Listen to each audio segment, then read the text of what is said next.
स्वास्थ्य विभाग राजस्थान प्रदेश जयपुर की राजधानी में स्थित है। लगातार यहाँ पे जो अभ्यर्थी हैं, बात चाहे शिक्षा विभाग की कर ले, बात चाहे मेडिकल विभाग की कर ले, स्वास्थ्य विभाग की कर ले, यहाँ पे आते हैं और अपनी अपनी मांग को रखते हुए यहाँ से आश्वासन लेके जाते हैं। लेकिन हाल फिलहाल मेरे साथ कुछ विशेष शिक्षक भर्ती लेवल 2 के कुछ अभ्यर्थी मेरे साथ मौजूद हैं, जो विशेष कुछ मांगों को लेकर आए हैं।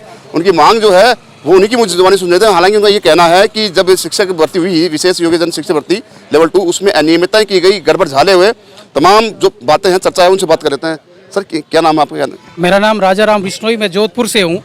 विशेष शिक्षक लेवल 2 की भर्ती 2022 जो प्रक्रियाधीन भर्ती है, उसके संबंध में यहाँ जो भर्ती हुई विभाग द्वारा वो गलत नियमों से हुई, क्योंकि विशेष शिक्षा की योग्यता का निर्धारण RCI यानी भारतीय पुनर्वास परिषद करती है, जबकि इन्होंने भर्ती है जो NCT के नियमों से कर दी थी।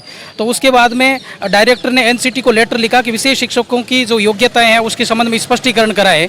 तो NCT ने स्पष्ट रूप से कह दिया कि विशेष शिक्षा की योग्यता का निर्धारण NCT नहीं करती है, RCI करती है। फिर विभाग द्वारा RCI को पूछा गया कि ये लोग पात्र है कि नहीं है, तो विभाग RCI ने स्पष्ट कर दिया कि ये लेवल 2 के लिए पात्र है, जिसने सामान्य बीएड कर रखी है, साथ में 2 ईयर डिप्लोमा स्पेशल एजुकेशन में कर रखा है, वो इक्वलेंट है स्पेशल बीएड के। उसके बाद में हमने न्यायालय में वाद दायर किया, न्यायालय ने हमारे फेवर में फैसला दे दिया। 3 महीने के अंदर नियुक्ति के आदेश हुए, विभाग ने नो अपील कर दी। उसके बाद भी अभी तक हमें नियुक्तियां नहीं दी गई है।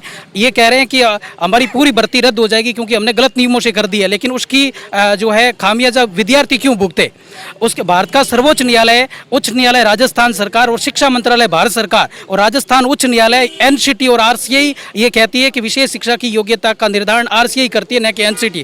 फिर भी विभाग नए नए राजपत्र जारी करके अभी भी अपनी हठधर्मिता पर, कुछ अधिकारियों ने जो गलती की है उस गलती पर पर्दा डालने के लिए आज भी राजपत्र में विशेष शिक्षा की भर्ती के लिए NCT के नियम लागू कर रहे हैं, जबकि NCT ने स्पष्ट रूप से इस राज्य सरकार को मना कर दिया है कि हमारा NCT RCI विशेष शिक्षा की योग्यता से कोई संबंध नहीं है। और एक बार NCT ने स्पष्ट लेटर लिख करके विभाग को मना कर दिया कि विशेष शिक्षा की योग्यता का निर्धारण RCI करती। फिर भी यहाँ शासन के द्वारा NCT को 5 लेटर लिखे गए, लेकिन उसका कोई प्रत्युत्तर प्राप्त नहीं हुआ, क्योंकि NCT पहले ही स्पष्ट कर चुकी है 14 अगस्त 2023 को कि विशेष शिक्षा की भर्ती की योग्यता का निर्धारण RCI करती है, न कि NCT। फिर भी ये लोग इन पीड़ित बार बार न्यायालय के चक्कर का, पहले कोर्ट ऑफ, हमने पहले 2-3 केस लगे, उसके बाद में अवमानना याचिका दायर की कोर्ट के अंदर। अब न्यायालय के अंदर अवमानना में हमारा नंबर नहीं आता, जिस डेट तो मिल जाती है, फिर भी हम पीड़ित हैं। और सचिवालय के चक्कर काटते हुए हमने लगभग 1 साल हो गए, मुख्यमंत्री से लेकर के भारत सरकार, राजस्थान के शिक्षा मंत्री से लेकर के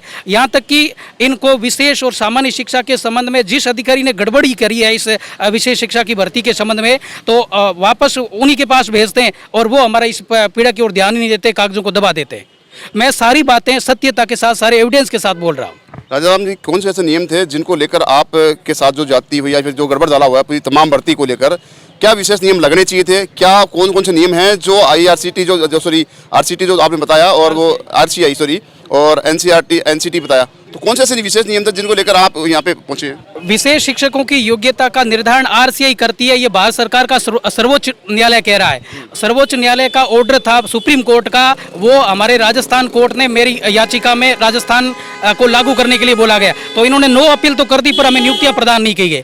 जबकि पूरे अभी भी हठधर्मिता पर अड़े हैं कि नहीं, विशेष शिक्षा की भर्ती के लिए अधिकृत NCT है, जबकि हम खुद 15 बार NCT जाकर के आए, RCI जाकर के आए, और सारे एविडेंसों के साथ विभाग ने भी ये तय कर लिया, पता करवा लिया कि विशेष शिक्षकों की योग्यता का निर्धारण RCI ही करती है, न कि NCT। मौखिक रूप से तो सेक्रेटरी, डिप्टी सेक्रेटरी, डायरेक्टर सब स्वीकार कर चुके हैं, लेकिन उस भावना से हमें फायदा नहीं मिल रहा है। हम पीड़ित हैं, हमें नियुक्ति चाहिए, हमारी योग्यता का निर्धारण RCI करती है, चाहे हमें सुप्रीम कोर्ट तक फिर से लड़ना पड़े, हम लड़ेंगे मजबूती के साथ। राजाराम जी, एक अंतिम सवाल, आप किसके पास यहाँ पे आप याचिका लेके पहुंचे? यहाँ अभी हम निदेश शिक्षा सचिव के पास जो है सेक्रेटरी के पास में, पहले हम CM वहाँ मिल के आए हैं, अभी यहाँ मिले हैं, और विशेष दिव्यांग जन न्यायालय है यहाँ जयपुर में, वहाँ भी हम मिल करके आए हैं। तो सबके अब परिवेदना देकर के, क्योंकि इनके मन में कि ये अभ्यर्थी कहाँ तक कोर्टों के चक्कर लगाएंगे, इनके पास पैसे कहाँ से आए। फिर भी हम लोगों ने, हमारी ज़मीनें बिक गई है इस कोर्ट केस को लड़ते लड़ते। आज मेरा 5वां केस यहाँ चल रहा है। हर हमेशा यही कहते रहे कि भैया RCI लिख के दे देगी तो हम नियुक्ति दे देंगे 3 महीने में, 2 महीने में। हम यहाँ भटकते रहे, जबकि केवल मीठी गोलियाँ देते रहे, इसके अलावा कुछ नहीं।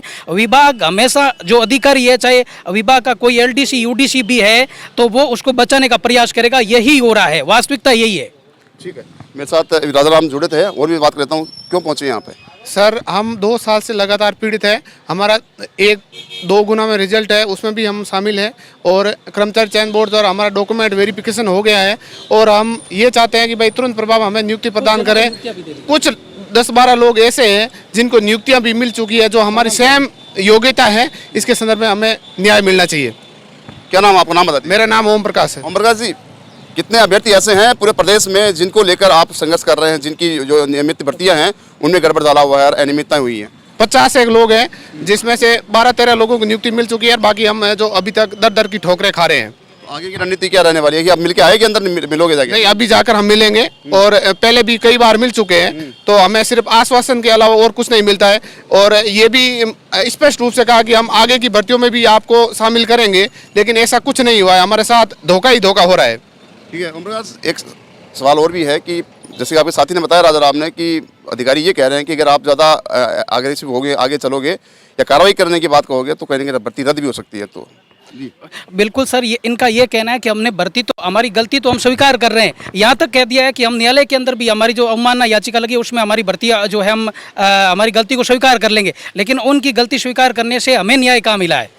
इसलिए हमारा यही कहना है कि चाहे मजबूती, मैंने ये प्रण ले लिया है कि मैं चाहे कुछ भी हो जाए, जो इन्होंने गलत नियमों से भर्ती करी है, मुझे सुप्रीम कोर्ट तक लड़ना पड़े, मैं लड़ूंगा।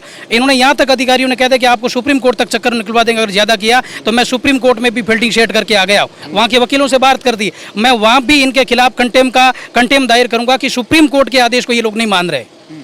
तो आपने एक बात और कही है जो बीच में मैं बात बोलना चाहूँगा कि ज़मीनें बिक गई हैं आपकी, क्या पूरा मामला बता दीजिए। जी सर, 1 बीघा जमीन बेच करके, क्योंकि हम दिल्ली से 30 चक्कर निकलवाए, पहले एनसीटी से निकलवाए इन्होंने 15 चक्कर, फिर आरसीआई से, तो अभी 2 आदमी जाते हैं तो खाना खर्चा, उठना बैठना सारी चीज़ें हैं, तो अभी लगभग 1 बीघा जमीन मेरी बिक चुकी है और भी मेरे पिताजी ने कहा कि न्याय के लिए लड़ना चाहिए हमें और हम लड़ेंगे। देखिए, बहुत एक मार्मिक बात इन्होंने कह दी है। यहाँ पे जो दिव्यांग जो हैं या विशेष लेवल शिक्षक लेवल 2 की भर्ती में अनियमितताएं हुई हैं, उसको लेकर लगातार न्याय की गुहार लगा रहे हैं। यहाँ पे न्याय के लिए दर की ठोकरें खा रहे हैं, अधिकारियों के चक्कर लगा रहे हैं, कोर्ट तक पहुँच चुके हैं और सुप्रीम कोर्ट तक जाने की बात कह दी है। एक बात और भी कही है कि हमारी ज़मीनें 1 बीघा ज़मीन बिक चुकी है, बावजूद इसके जो इनके परिजन हैं उन्होंने न्याय के लिए लगातार कोशिश करते रहने की बात कही है। ऐसे में शिक्षा सचिव या फिर शिक्षा के अधिकारी हैं जो तमाम इनको दिव्यांग जो या विशेष लेवल 2 शिक्षक भर्ती है उसकी अनियमितताओं को दूर करते हुए इनको परमानेंट भर्ती देने की बात कहीं ना कहीं सोचनी चाहिए। सहयोगी हमारा पर्सन कोमल के साथ संदीप अग्रवाल, गोल्डन हिंद, जयपुर।